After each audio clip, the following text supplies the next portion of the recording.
আজকে অনেকেই মদিনাতুল মুনাওয়ারায় যেতে আমাদেরকে নিষেধ করে। বড়ই পরিতাপের বিষয়, আজকে অনেকেই মদিনাতুল মুনাওয়ারায় যেতে চায় না। মদিনাতুল মুনাওয়ারা নাকি হজের অংশ না। আমি বলবো ভাই, মদিনাতুল মুনাওয়ারা হজের অংশ না ঠিক, কিন্তু মদিনাতুল মুনাওয়ারা ছাড়া তোমার হজ কবুল হবে না। কোনো সাধারণ ব্যক্তি যদি মুমিন হতে চায়, মুমিনে কামিলুন হতে চায়, তাহলে সর্বপ্রথম শর্ত হলো নবীর প্রতি ভালোবাসা, নবীর প্রতি তাজিম, তাজিমে মুস্তফা, আদমে মুস্তফা, ভালোবাসায় মুস্তফা যদি না থাকে, সে কখনোই মুমিন হতে পারবে। আজকে যারা মক্কাতুল মুকাররমায় হজ করতে যায়, মদিনাতুল মুনাওয়ারাকে হজের অংশ বলে যাইতে নিষেধ করে বাধা দেয়, তাদের উদ্দেশ্যে বলি, আপনি বাধা দিচ্ছেন।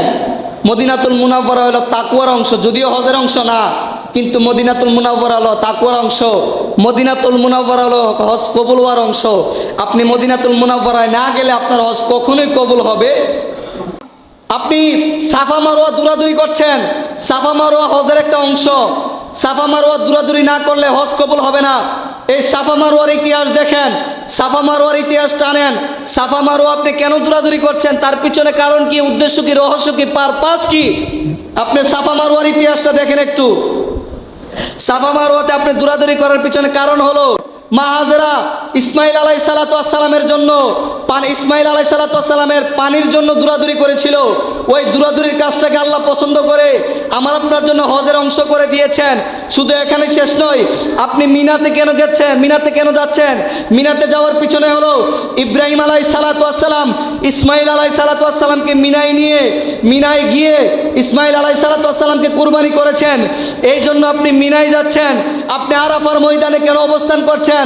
আরাফার ময়দানে মা হাওয়া আলাইহিসসালাতু ওয়াসসালাম বাবা আদমের সাথে দেখা হয়েছিল, এই জন্য আপনি আরাফার মাঠে অবস্থান করতেছেন।